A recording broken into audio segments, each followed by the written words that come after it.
계속해서 신명기의 말씀을 매일 주일마다 저희들이 읽고 있습니다.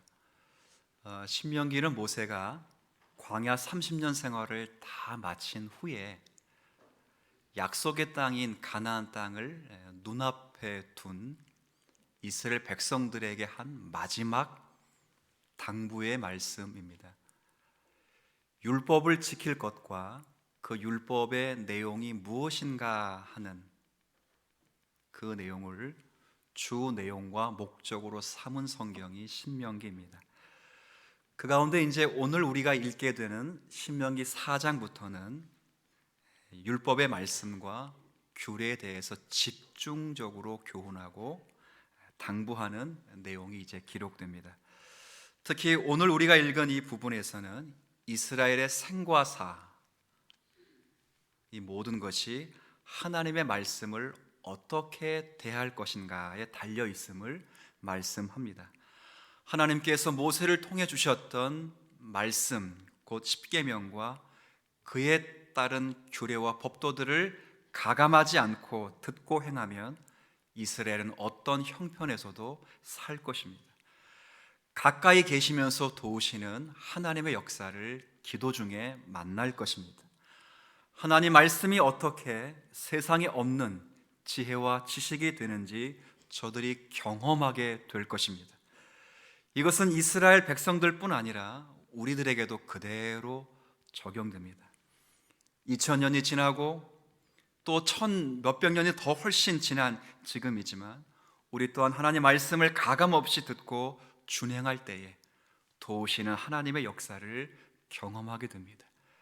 뿐만 아니라 불의와 불법이 가득한 이 세상 속에서 주의 말씀을 가감하지 않고 듣고 행하면 우리 또한 공의의 통로로 하나님 앞에 쓰임을 받게 되는 것입니다. 얼마나 아름답고 복된 선언이 아닐 수 없습니다. 그렇다면 여러분, 오늘 이 놀라운 은혜를 누리기 위해서 이스라엘 백성들은 무엇을 해야 했을까요? 오늘 우리들은 이 지속적인 은혜를 누리기 위해서 하나님이 우리를 도우시고 기도 가운데 만나시고 우리를 전에 없었던 하나님의 거룩한 백성으로 세우시사 이 땅의 지식과 지혜가 충천하고 하나님의 영광과 이 세상의 유익을 위하여 쓰임받도록 우리가 하나님 앞에 그런 자들이 되길 원한다면 오늘 이 말씀을 통해서 우리가 몇 가지를 해야 한다는 사실을 우리가 만나게 되는 것입니다. 본문은 두 가지를 말씀합니다. 우리가 지속적인 은혜를 누리기 위해서는 첫 번째는 마음을 지켜야 한다라고 말씀합니다. 자, 9절의 말씀을 한번 보지요. 오직 너는 스스로 삼가며 내 마음을 힘써 지키라라고 되어 있습니다. 자, 그리하여부터 같이 있습니다. 시작. 그리하여 내가 눈으로 본 그 일을 잊어버리지 말라. 내가 생존하는 날 동안에 그 일들이 내 마음에서 떠나지 않도록 조심하라. 너는 그 일들을 내 아들들과 내 손자들에게 알게 하라. 아멘. 여기 보니까 하나님은 지속적인 은혜를 누리기 위해서 우리로 하여금 마음을 지키라라고 말씀합니다. 마음을 지켜야 이스라엘 백성들이 경험한 역사를 잊지 않을 것이다 라고 말씀합니다. 마음을 지켜야 이스라엘 백성들이 경험한 하나님의 능력을 후손들에게 전할 수 있다라고 말씀합니다. 그만큼 마음을 지키는 것이 중요하다라고 하나님께서 모세를 통해서 주신 것입니다. 비슷한 말씀이 잠언에도 기록되어 있습니다. 잠언 4장 23절에 이런 말씀이 있어요. 모든 지킬 만한 모든 것보다 내 마음을 지키라. 생명의 근원이 이에서 남이니라 라고 되어 있습니다. 여러분, 우리 주변에 지킬 것이 참 많습니다. 자녀를 지켜야 되고요, 건강을 지켜야 되고 우리의 기업과 사업을 지켜야 됩니다. 근데 성경은 무엇보다 지켜야 될 것이 우리의 마음이라 라고 말씀을 합니다. 왜 그러지요? 생명의 근원이 이 마음에서 나오기 때문입니다. 마음 먹기 나름이다, 이런 말이 결코 아닙니다. 우리의 생명을 결정하는 모든 판단과 결정이 마음에서부터 나온다는 말입니다. 그러니까 우리가 지속적인 승리, 지속적인 은혜를 누리기 위해서는 반드시 마음을 굳건하게 지켜야 된다라고 말을 하고 있는 거예요. 그런데 여러분, 우리가 잘 알지 않습니까? 우리 주변에는 우리의 마음을 빼앗기게 하는 게 굉장히 많습니다. 재물이 우리의 마음을 빼앗기기도 하고요, 명예가 우리의 마음을 빼앗기기도 하고, 또 권력과 학력이 우리의 마음을 빼앗아 가기도 합니다. 전통적인 것들에 더해서 요즘은 외모가 우리의 마음을 빼앗기기도 하고요, 음란물, 또 게임 같은 여러 것들이 우리의 마음을 빼앗아 가기도 합니다. 우리의 마음을 신실하게 마음을 지키는 것이 굉장히 어려운 시기이기도 합니다. 아무리 신실해 보이는 크리스천일지라도 각자 자기의 마음을 지키지 못하고 마음을 빼앗기고 살면 우리의 삶이 마치 의식적인 바리새인들과 같지 않게 될까라는 걱정이 앞서기도 합니다. 주일을 성수하며 예배를 드리면서도 문득 나에게 예배는 그냥 형식적 일상일 뿐 아닐까, 그런 마음의 생각이 들기도 합니다. 하나님 앞에 기도를 드리고 있지만 하나님과 진정으로 교감하는 깊은 고백이기보다는 그저 내 욕망을 채우는 그런 주문이 아닌가, 그런 생각이 들기도 합니다. 어려울 때마다 하나님께 기도드리면서 나와 하나님이 했던 은밀한 약속을 과연 나는 지키고 있는가, 그런 생각이 들기도 합니다. 이처럼 마음을 지키는 일이 일상에서 도전을 받고 있습니다. 그런데 성경은 바로 그 마음을 지키라라고 말합니다. 그래야 지속적인 은혜를 누릴 수 있다라고 말해요. 그런데 그냥 지키는 것도 아니고, 오늘 우리가 읽었던 9절 앞부분에 보니까 어떻게 지켜야 된다고 되어 있습니까? 힘써 지키라라고 되어 있어요. 힘써 지키라는 말은 열심히 노력해서 지키라는 말이에요. 물론 우리가 노력한다고 해서 마음을 잘 지켜갈 수는 없습니다. 내 힘과 내 능력으로만 마음을 지키는 것은 불가능합니다.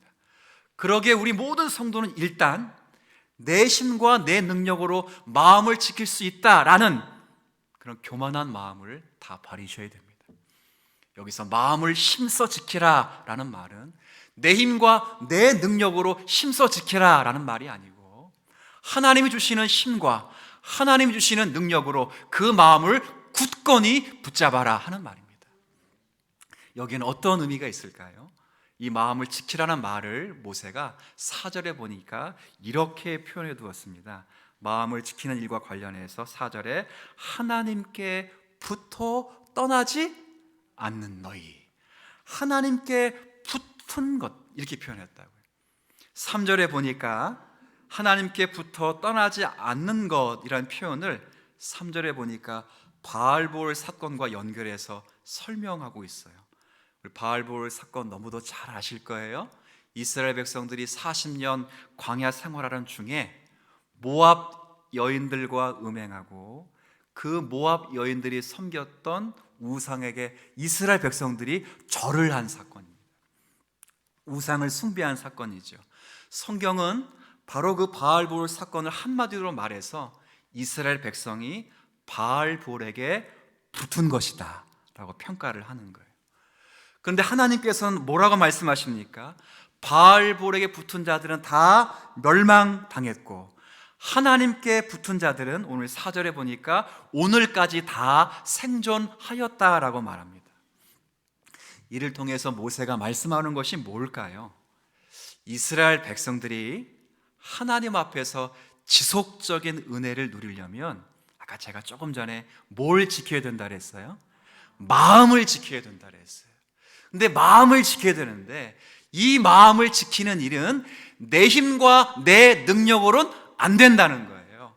하나님의 능력, 하나님의 힘으로만 내 마음을 지킬 수 있는데, 하나님의 능력, 하나님의 힘으로 내 마음을 지키려면 하나님께 뭐 해야 된다고요? 붙어 있어야 된다는 거예요. 붙어 있어야 된다는 거예요. 그러니까 마음을 지키려면 하나님께 뭐에 있으라고요? 붙어 있어야 된다는 거예요. 붙어 있어요. 제가 성경 말씀을 돌아서 지금 왔는데 모세가 하고 싶은 게 그거예요. 너희들이 가나안 땅에 반드시 들어가게 될 것이다. 그 땅은 너희들이 잘해서 들어가는 땅이 아니라 하나님이 약속하여 주신 땅이다. 그러니 그 땅에 어떻게 들어가는지를 생각하지 말고 그 땅에 들어가게 되면 그 땅에 어떻게 살아가야 될지를 걱정해라. 어떻게 살아가려고요? 마음을 지키며 살아가려고. 근데 내 힘으로 안 된다고요. 내 능력, 내 수고, 내 노력은 안 되기 때문에 하나님의 힘, 하나님의 지혜, 하나님의 능력으로 내 마음을 지키려면 하나님께 붙어 있으라. 한번 따라해 볼까요? 붙어 있자. 가끔 6학년이 넘으신 우리 어르신 성도님들이 그런 말 많이 해요. 아내에게 붙어 있어야 산다. 성경 요한계시록 23장 1절에 나와 있어요. 그죠? 진짜 있는 줄 알고 또 나중에 찾아보시면 안 됩니다. 그래서 근데 그게 틀린 말이 아니에요. 그래, 붙어 있어야. 자녀들이 부모에게 붙어 있어야. 하나님은 그렇게 하시는 거예요. 성도는요, 하나님께 붙어 있을 때만 의미가 있습니다. 붙어 있지 않고 떨어지면 아무리 세상에서 멋져 보이고 세상에서 잘 나가는 자리에 있더라도 하나님께 떨어져 있으면 아무 의미론 가치와 생명력이 없어요. 성도는 하나님께 붙어 있을 때만 생명력이 있고 영광이 있습니다. 마치 첨부 파일과 똑같아요. 제가 화란에 목회하는 제 동기들, 유럽에 목회하는 제 동기들에게 파일 하나 보내려고 하는데 그걸 어떻게 제가 들고 가겠어요? 그 파일을 어디다 붙이면 돼요? 이메일에 딱 붙이면 그냥 통 날아가는 거예요. 첨부 파일이 이메일에 붙어 있지 않으면 아무런 가치가 없어요. 줄 수가 없어요. 똑같아요. 하나님의 백성이 하나님께 붙어 있을 때만 가치가 있어요. 하나님의 백성이 하나님께 붙어 있어야만 생명이 있고 영광이 있고 은혜가 풍성이 있어요. 우린 붙어 있어야 돼요. 붙어 있어야 마음을 지킬 수가 있어요. 그 생명력과 영광을 4절에 뭐라고 표현했습니까? 자, 4절 마지막에 너희는 오늘까지 같이 읽어볼까요? 시작. 너희는 오늘까지 다 생존하였느니라. 이게 이제 원어를 찾아보니까 현재 진행형이에요. 생존하고 있다라는, 계속 생존하고 있다, 그렇게 이야기를 하는 거예요. 너무 멋있는 표현인 것 같아요. 그러니까 바알에게 붙은 자들은 죽었지만 하나님께 붙어 떠나지 않는 자들은 생존했다는 거예요. 타락의 대세 속에서도 여호와 하나님께 대한 올곧은 신앙을 유지하고 견고히 지켰던 사람들이 있었는데 그들은 여호와께 붙어 생존하고 있다는 거예요. 오늘까지 살아있다는 거예요. 저는 여기에 중요한 의미가 담겨 있다고 보여집니다. 요한복음 15장에 보면 비유 하나가 나타나는데 제가 1절과 5절 말씀을 좀 읽어 드릴게요. 나는 참 포도나무요 내 아버지는 농부라. 나는 포도나무요 너희는 가지라. 그가 내 안에 내가 그 안에 거하면 사람이 열매를 많이 맺나니 나를 떠나서는 너희가 아무것도 할 수 없음이라. 아멘. 저기 잘 보세요. 참 포도나무는 예수님, 그렇죠. 농부는, 참 포도나무의 주인이신 농부는 하나님 아버지. 그리고 포도나무에 붙어있는 가지는 우리. 비유입니다. 비유. 이게 비유인데 여기서 중요한 비유의 핵심은 뭐냐면, 여기 중요한 건 가지인 우리가, 가지가 살아남으려면, 가지의 열매를 맺으려면 어떻게 해야 되느냐? 포도나무에 붙어 있어야 된다는 거예요. 붙어 있어야 된다는 거예요. 이해되시겠죠? 예수님인 참 포도나무에 가지인 우리가 붙어 있으면 열매를 맺는다는 거예요. 저절로 맺는다는 거예요.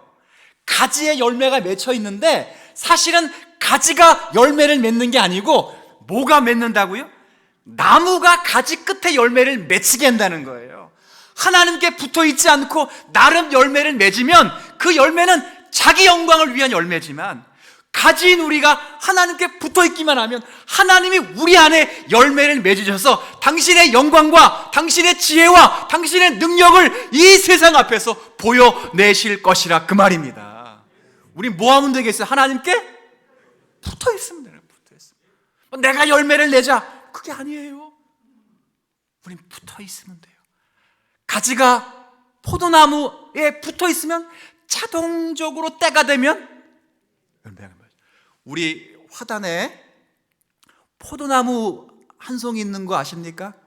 한 분이 심으셔가지고 잘 정리하셔가지고 여름 때만 되면 포도송이가 주렁주렁 열려요. 근데 제가 먹은 거 거의 없어요. 누가 따먹고 계신지 모르겠는데 하도 따먹으니까 장로님 한 분이 그래도 한 송이는 목사님이 드셔야 되는데 가져오셨어요. 정말 달아요. 근데 그 가지가 아주 얇아요. 정말 얇아요. 제 손가락, 새끼손가락의 3분의 1밖에 안 돼요. 가보세요. 근데 거기에 맺혀요. 가지가 무슨 힘이 있다고. 근데 그 가지가 어디에 붙어 있으니까? 나무에 붙어 있으니까 열매를 맺는 거예요. 우리가 하나님께 붙어 있어야만 생명력이 있습니다. 하나님을 의지하고 하나님을 경외하고 하나님을 뜨겁게 신뢰하고 언약의 말씀을 붙들고 살 때 하나님 우리를 통해서 열매를 맺으시는 것입니다. 한국교회 열매가 참 강조돼요. 열매를 맺어라. 열매가 중요합니다. 열매를 맺읍시다. 설교 많이 해요. 그런데 그렇게 말하고 머리에 띠두르고 걸게 되어야 한다고 열매를 맺는 게 아니에요. 열매는 우리가 누구에게 붙어 있으면 된다고요? 그렇죠. 예수님 하나님께 붙어 있으면 자동적으로 맺는 거예요. 이거 무시하고 계속 열매만 집중하게 되면 나중에 성도들이 필요 현상이 생겨요. 필요가.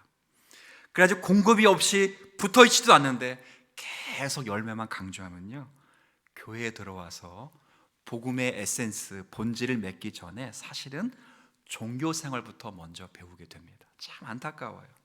그래서 오랜 세월 동안 그게 자기의 신앙인 줄 알고 종교 생활이 자기의 신앙인 줄 알고 착각하는 사람들이 참 많아요. 제가 제자훈련 준비하면서 어느 장로님의 한 간증을 직접 들었어요. 그 장로님이십니다. 그 장로님이 제자훈련 하다가 그때야 예수님을 영접했다는 말을 했어요. 영접했다. 그분이 교회에서 뭐라고요? 장로님이세요. 장로님. 어떻게 그게 가능한가? 저는 가능하다고 봐요. 복음의 본질, 복음의 에센스, 복음의 기초를 나누다 보니까 자기도 모르게 눈시울이 붉어지면서 마음이 뜨거워지면서 목사님, 제가 이제야 예수님을 믿습니다 라고 고백했다고요. 용기 있는 일입니다. 얼마든지 그런 일이 가능합니다. 교회 안에서 나라는 가지가 포도나무인 예수님께 붙어 있을 때만, 이것이 물리적인 붙어 있음이 아니라 정말 생명력이고 인격적이고 참 고백적인 교제권에서 붙어 있으면 사실은 열매는 자동적으로 맺히는 거예요. 기도하지 말라 그래도 그런 사람들은 기도하는 거예요. 기도하는 거죠. 코로나 그래서 어려울 때도 그런 분들은 감사하지 말라 그래도 감사하는 거예요. 전도하지 말라 그래도 전도하는 거예요. 왜? 열매가 그냥 맺히니까. 사랑과 기쁨과 희락과 충만함이 있으니까요. 그런 말이죠. 하시죠. 재채기하고 사랑은 감출 수 없어요. 저도 교양 있는 사람이라고 생각하는데 이게 재채기는 이게 안 멈춰지더라고요. 아무리 의젓하고 멋진 분들이지라도요, 손주 사랑은 이게 감출 수가 없어요. 하도 우리 교회 권사님들이 손주 손녀 자랑을 해가지고 제가 그런 말을 했어요. 하시려면 2만 원씩 내고 하시라고. 그랬더니 요즘도 안 하시더라고요. 제가 10,000원 깎아드릴 테니까 이제 하세요. 얼마나 예쁘면 하겠어요? 감출 수가 없어요. 우리 안에 그리스도의 생명력이 풍성하면 우리 감춰질 수 없어요. 사랑과 실학과 자비와 오래 참음이 우리를 통해 증거되는 거예요. 해라, 자비해라, 사랑해라, 기도해라 말하지 않아도 우리가 하나님께 붙어있고 그리스도에 붙어있으면 충분한 은혜와 능력이 나는 거예요. 오늘 제가 여러분에게 축복하고 싶어요. 지속적인 은혜를 누려야 될 거 아니에요. 여러분을 통해서 그리스도 형상이 드러내야 될 거 아니에요. 여러분을 통해서 하나님의 나라의 멋짐이 있어서 하나님을 기쁘시게 하고 많은 사람들을 유익하게 해야 될 거 아니에요. 기독교가 개독교가 되지 않고 기독교가 있어서 이 대한민국이 정말 살기 좋은 나라가 되어야 될 거 아니에요. 그러려면 여러분들이 지속적인 은혜를 누리려면 마음을 지켜야 되는데 그 마음을 지키기 위해서 하나님께 붙어있는 저와 여러분 되시기를 주의 이름으로 축원합니다. 정말 중요합니다. 두 번째는 지속적인 은혜를 누리기 위해서는 하나님의 명령을 지켜야 된다라고 본문은 말합니다. 우리가 읽었던 2절 말씀, 자 2절 여러분 좀 읽어주시겠어요? 시작.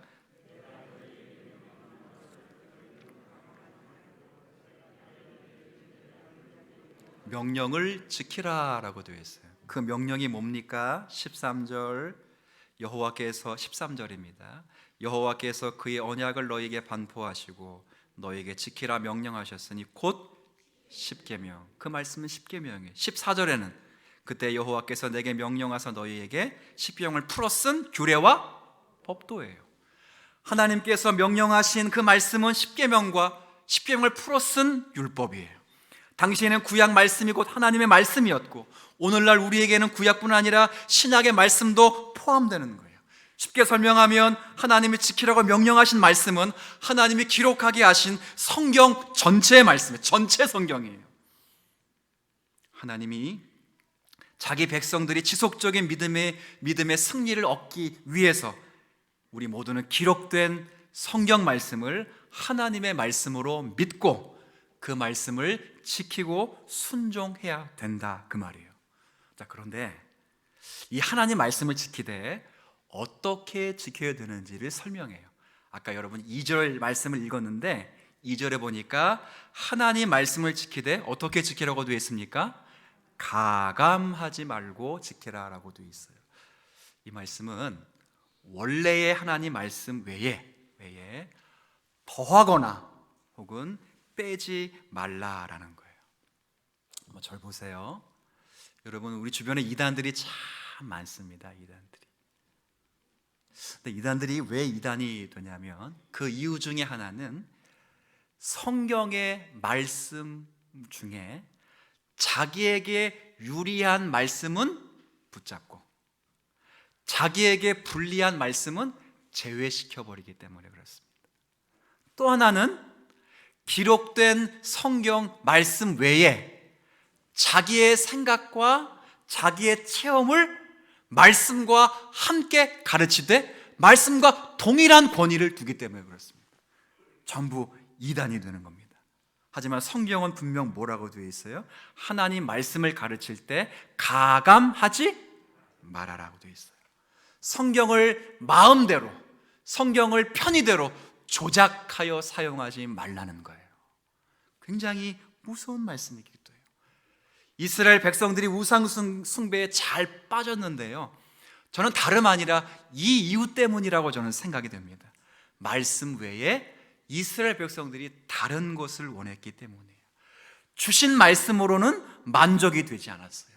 말씀은 눈에 보이지 않아요. 그리고 그 말씀을 하신 하나님도 눈에 보이지 않고요, 하나님 또한 말씀을 통해서 눈에 보이는 형상을 만들지도 말라고 했어요. 전부 눈에 보이지 않아요. 근데 이스라엘 백성들이 가나안 땅에 들어가니까 번영과 축복과 건강과 물질과 평화를 주는 모든 신들이 다 눈에 보여요. 십자가가 눈에 보이듯이 천주교 십자가에 성자 예수가 매달린 것처럼 눈에 보이지, 전부 눈에 보여요. 마음을 빼앗기는 거예요. 눈에 보이는 거에서 하나 만지고, 마음을 빼앗기는 거예요. 눈에 보이는 거 만지고. 그러다 보니까 정작 뭐를 잃어버립니까? 말씀을 잃어버린 거예요. 하나님을 경고하시는 거예요. 가감하지 말라는 거예요. 오늘날 우리들도 이러한 잘못을 범하고 있지는 않습니까? 우리는 성경 말씀이 가는 데까지 가고 성경 말씀이 멈추는 데에서 멈춰야 합니다. 때론 이단은 아니더라도 나름대로 열심히 하나님을 믿는 교회, 하나님을 믿는 성도들 중에 가끔 보니까 성경 말씀보다 앞서가려고 하는 분들이 굉장히 많습니다. 성경이 침묵하는 부분에 우리도 침묵할 줄 알아야 하는데, 성경은 침묵하는데 자신의 열심과 체험이 너무 크다 보니까 기록된 성경 말씀 외에 새로운 것을 첨가하고 그것이 성경 말씀과 동일한 권위를 가지고 있는 것처럼 말하는 사람들이 있습니다. 우리는 이러한 것들을 조심해야 됩니다. 특별히 천국과 지옥에 대해서 이야기를 할 때나 혹은 천국과 지옥에 대해서 이야기를 들을 때 우린 조심해야 됩니다. 성경은 천국과 지옥에 대해서 완벽하게 묘사하고 있지를 않습니다. 제가 더 재밌는 얘기 하나 드릴까요? 성경은 천국과 지옥에 대해서 우리가 알고 싶어 한 만큼도 기록해 두지를 않았습니다. 천국 좋은 곳이야, 구원받은 백성이 가는 곳이야, 끝입니다. 지옥은 심판이요, 저주가 있는 곳이야. 천국과 지옥에 대해서 그렇게 많이 기록해 두지 않았습니다. 왜 그럴까요? 왜 그럴까요?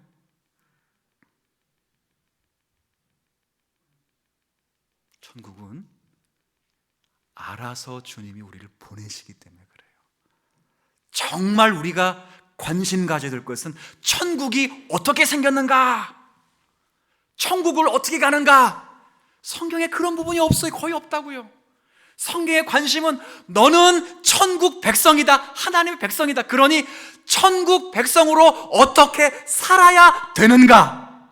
거기에 훨씬 많은 관심이 있어요. 신명기의 말씀을 모세가 어디서 했냐면 요압 평지에서 했어요. 요압 평지는 바로 앞에 요단강이 있어요. 요단강 건너면 바로 가나안이에요. 가나안. 거기서 모세가 3편의 설교를 해요.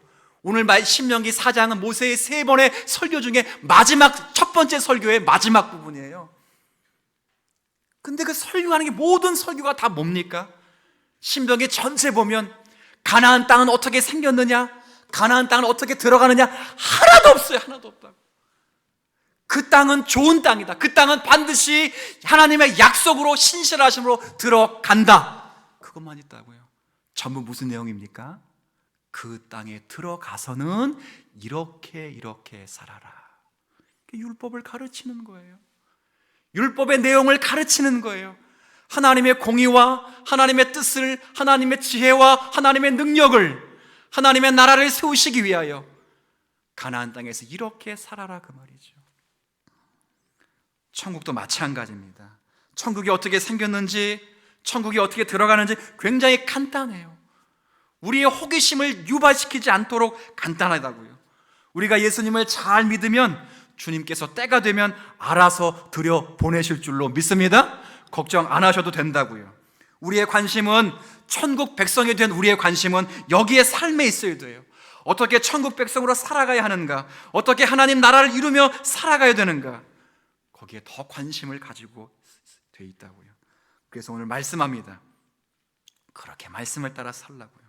그런데 엉뚱한 곳에 관심이 많는 분이 참 많아요. 천국과 지옥을 갔다 왔다는 분도 많고요. 성경에 기록되지 않은 부분을 자신의 체험으로 설명하려고 하는 시도들이 굉장히 많아요. 제가 이런 말씀을 드리냐면, 저희 교단에 요즘은 천국 지옥 갔다 오신 분이 하도 많아가지고, 천국 갔다 오신 분이 하도 많아가지고 좀 특별한 분이 오셨습니다. 이 교단인데 지옥을 다녀오신 분이 우리나라 최초로 생긴 거예요. 지옥 다녀오셔가지고 간증 집회를 하는데 벌떼같이, 예전에 천국 갔다 오신 분들에게도 모였던 그 인원이 지옥 갔다 오신 분에게 모였는데 생생하게 지옥을 설명하는 거예요. 제가 왜 이런 얘기 할까요? 나중에 그런 집회 누가 초청하면 가라 말라? 말라고요. 잘 들으세요.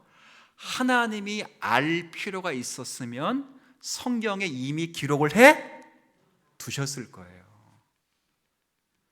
하나님이 우리의 호기심이 발동되지 않도록 하기 위하여 그것을 다 아는 것이 인간의 유한한 생각으로 알 수도 없고, 아는 것이 우리에게 유익이 되지 않았기 때문에 우리는 하나님이 알려주시 않으셨기에 우리는 모르는 것뿐이에요. 그렇죠? 신명기 계속 읽어나가면 29장 29절에 그런 말씀이 있어요. 감추어진 것은 하나님께 속하고 나타난 것은 영구히 우리에게 속한다. 감추인 것을 우리에게 속한 것처럼 알려고 하지 말고, 우리는 나타난 바, 계시 속에서 하나님이 증거하신 말씀을 부지런히 살펴도 평생 다 살펴도 살핀다 못 살핀다? 못 살펴요. 근데 엉뚱한 데 관심을 갖고 있습니까? 왜 천국 갔다 왔다 그러고 지옥 갔다 그러고, 어떤 분은 아담이 만들어지기 전에 사람이 이미 있었다. 누가 우리 교회 분이 물어봤어. 우리 교회 분 누가 그런 얘기한다. 화가 나가지고, 어디 성경에 그런 얘기가 있습니까? 오늘 분명히 말씀하십니다. 명령을 지키라. 어떻게 지키라고요? 감하지 말고 지키라 그랬어요. 하나님이 우리가 알아야 되는 것이라면 다 적어주셨어요. 근데 알 필요가 없기 때문에 감추어 두었어요. 감추어 둔 것을 신명기 29장 29절에 누구에게 속한 거라고요? 하나님께. 우리는 나타난 것, 성경에 기록되어진 것, 사도들과 선지자들과 모세를 통하여 기록해 두신 것, 그것들을 부지런히 살피고 말씀을 따라 살아가야 되는 것 아니겠습니까? 성경은 로마서 12장 3절에 그래서 우리 영적 예배를 이렇게 표현해 두고 있습니다. 한번 읽어볼까요? 여러분 한번 12장 3절 한번 읽어주시겠어요? 시작. 내게 주신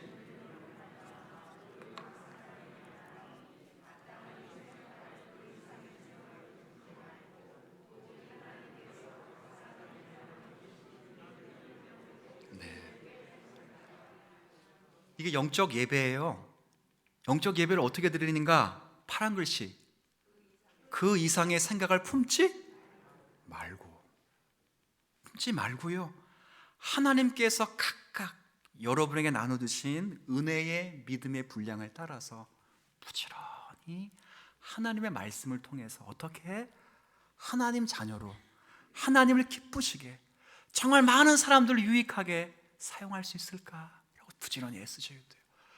성경에 관심을 갖고 있지 않는 부분을 자신의 열심과 체험과 생각으로 관심 가지면 기독교가 개독교 돼요. 진짜 목사가 목사 되는 게 아니라 목사가 목사 될 수 있어요. 두려운 마음으로 받으셔야 됩니다. 마음을 지키라, 하나님 명령을 지키라 우리에게 명령하셨어요. 근데 이 하나님이 어떤 하나님이십니까? 그 하나님은 우리를 강압적으로 억누르시는 분이 아닙니다. 우리가 오늘 읽진 않았지만 신명기 4장 31절 말씀입니다. 31절에 뭐라고 되어 있는지 한번 볼까요?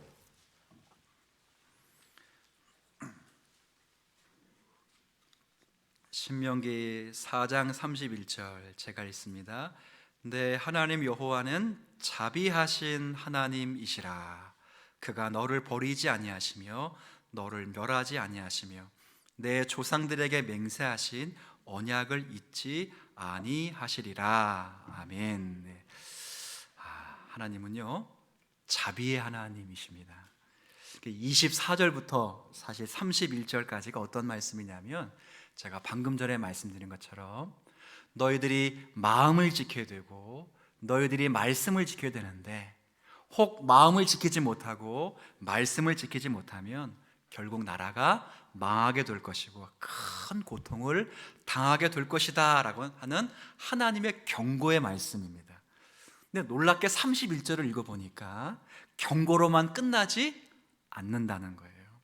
하나님은 이스라엘 백성들이 하나님을 떠나 죄를 범하다가 징계를 받고 망하게 될지라도 그들을 영원히 버리거나 멸하지 않으시겠다라고 말씀하시는 내용이 31절이에요. 왜냐하면 하나님은 자비하신 하나님이시기 때문입니다. 우리에게 하나님 명령을 지키라고 말씀하신 그 하나님은 자비의 하나님이세요. 나를 세상 그 무엇보다도 사랑하시는 사랑의 하나님이십니다. 우리에게 총을 들이대면서 너 내 말 안 들으면 죽는다 이렇게 강압적으로 순종을 강요하시는 분이 아니라는 거예요. 물론 부모가 사랑하는 자녀들을 올바르게 인도하기 위해서는 때로는 매를 들 때가 있더라고요. 자녀에게 매가 없으면 그 자녀는 아마 사생하거나 주워온 아이일 수도 있습니다. 자녀가 친자녀이기 때문에 그 자녀를 너무 사랑하기 때문에 부모는 그 자녀가 잘못된 길을 가는 것을 지켜만 볼 수 없기 때문에 때로는 매를 들기도 합니다. 그럴 땐 사랑의 매라고 부르기도 합니다. 그런데요, 매가 전부는 아닙니다. 매를 맞아서 변화되는 자녀는 한 명도 없습니다. 매를 맞을 때는 부모의 힘이 너무 권위적이셔서 너무 무서워서 잠시 몸을 숨기기 위해서 변화되는 것처럼 보일 수 있지만 사실 매가 자녀를 변화시키는 건 아닙니다. 사랑의 마음을 가지고 부모가 사랑의 마음으로 자녀를 변화시킬 수 있는 것처럼 하나님도 우리 관계도 마찬가지입니다. 하나님이 말 않는 우리들에게, 잘못된 길로 가는 우리들에게 때로는 매를 들 수 있습니다. 그러나 그것 자체가 우리를 근본적으로 변화시키지는 못합니다. 우리를 변화시키는 것은 하나님의 사랑입니다. 구약의 전부 하나님의 백성들에게 있어서 하나님의 사랑의 증거는 그들을 포기하지 않고 하나님의 사랑과 은혜를 베푸심에서 발견됩니다. 얼마나 많은 이스라엘 백성들이 끝끝내 불신앙과 배신의 모습을 보였습니까? 신명기의 말씀을 읽고 있습니다. 출애굽 40년 내내 동안 이스라엘 백성들을 정의할 때 인간론의 핵심이 목이 굳은 백성, 인간론의 핵심이라고요. 반역과 불순종의 역사였습니다. 여호수아부터 말라기까지 또한 약속의 땅인 가나안 땅에 들어가서 나라를 이루고 살면서도 여전히 주의 백성들은 주의 말씀을 불순종하고 배반하고 범죄하였습니다. 나라가 망하고 백성들이 파리하게 되어버렸습니다. 그러나 하나님께서는 그걸로 끝내지 않았습니다. 그들을 버리지 않았습니다. 그들을 여전히 사랑해 주셨어요. 끝끝내 선지자를 보내시고 말씀을 보내시고 이적을 보내주셨습니다. 신약에 와서는 이보다 더 확실한 하나님의 사랑이 저와 여러분에게 증거가 됩니다. 그것이 무엇일까요? 바로 예수 그리스도의 십자가의 사랑입니다. 하나님은 하나님의 독생자이신 예수 그리스도를 우리를 위하여 십자가에 내어주셨습니다. 이 하나님의 사랑에 대해서 성경은 이렇게 증언해요.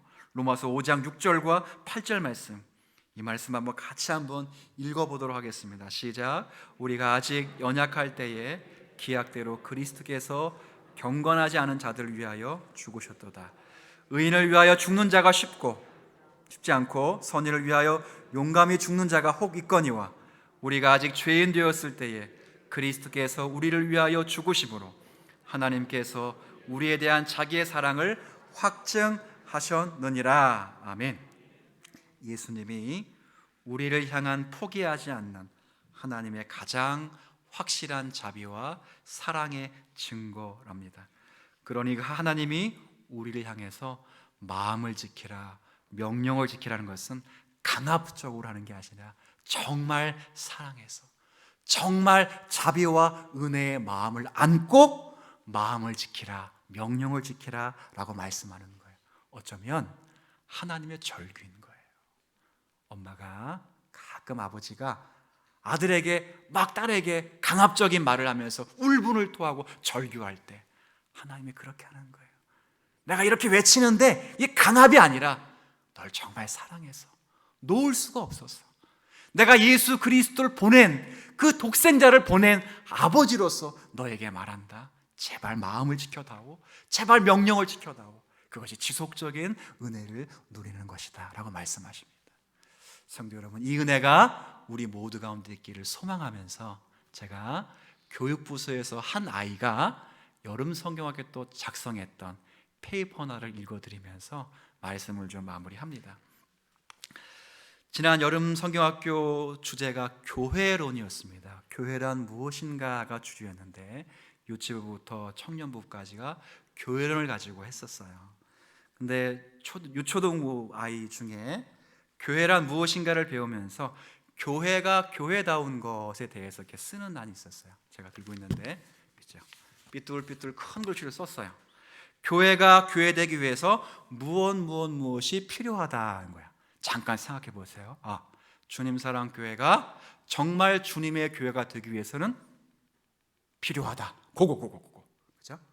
오늘 말씀과 비슷해요. 이 아이의 답을 보세요. 첫 번째, 교회가 교회되기 위해서는 성경책이 필요하다. 들어보세요. 성경책 들어보세요. 교회 올 때 성경책 안 갖고 오면 안 됩니다. 요즘 영상 예배 드린다고 성경책 안 갖고 오는 분들이 있어요. 큰일 나요. 두 번째, 아이니까 이렇게 하는 거예요. 두 번째는 연필이 있어야 합니다. 죄송합니다. 들어보세요. 내리세요. 하나님 말씀을 쓰고 받아 적어요. 여러분 어떻습니까? 하나님 말씀을 정말 이해하기 위해서 받아 적고 메모하고 하십니까? 어떤 분은 열심히 메모하는데 설교를 메모하는 게 아니라 목사님 말씀 중에 무슨 얘기, 그게 자기에게 걸렸어. 그리고 뚜루루 올라와가지고 목사님 몇 년, 몇 월, 며칠, 그런 분들도 계시대 우리 교회에. 남의 교회 아니라 우리 교회에, 우리 교회. 제가 작정하기로 오늘 일부 예배 때 약속했기 때문에 얘기 안 하면 안 돼요. 시험 드신 분들은 시험 드셔서 정신을 바짝 차리세요. 자시라고. 아이가 말해요. 세 번째, 교회가 교회되기 위해서는 아까 첫 번째 성경, 연필, 세 번째 지우개. 아이니까 틀리면 지워야 돼요. 이게 아니구나. 우리는 안 지워요. 내 생각이 맞는데 목사님 지금 뭐라고? 애들은 치워요. 이거 아니구나, 틀렸구나. 다시. 마지막에 감동을 받았어요. 말씀대로 살기 위해 따라합시다. 기도. 마지막 기도한대, 기도. 배운 말씀대로 살게 해주세요. 배운 말씀대로 적용하게 해주세요. 성경책, 연필, 지우개, 그 다음 마지막에 뭐라고요? 기도. 이걸 봤는데 보세요. 잘 보여줄 수 없어. 이름 지우고 보여줘 돼가지고. 애들이죠, 애들이. 우리는 어떻습니까? 여러분, 예배가 오늘 인생에 있어서 마지막 생애 예배처럼 드리고 있습니까? 여러분이 드리는 기도가 정말 감격과 깊은 교제의 고백의 기도입니까? 여러분이 받는 말씀과 듣는 읽고 있는 말씀이 정말 하나님 오늘 내게 주시는 말씀이 맞습니까? 저 김집사가 들어야 돼, 이 집사가 들어야 돼, 안목사 지도 못하면서 이렇게 듣는 거 아닙니까? 그 말씀을 메모하고 그 말씀에 사람이 되기 위해서 뜨겁게 눈물을 흘리며 기도합니까? 그러면 이 세상은 바뀝니다. 정말 세상 사람들은 다 집에 가서 오늘 읽었던 4장 6절과 8절을 읽어보세요. 세상 사람들이 우와! 그런데 와, 저렇게 아름다운 덕성을 어떻게 소유하는가? 저들은 과연 누구인가? 얼마나 많은 세상의 지탄을 받고 있는 시기입니까? 뭘 놓친 겁니까? 마음 지키는 거 놓치지 않았습니까? 말씀 지키는 거, 명령 지키는 거 놓치지 않았습니까? 주님이 오늘 천국 백성에게 이 말씀을 주시는 줄 알고 마음을 지키고 명령 지키는 데 힘쓰는 우리 모두가 되기를 주의 이름으로 축원합니다.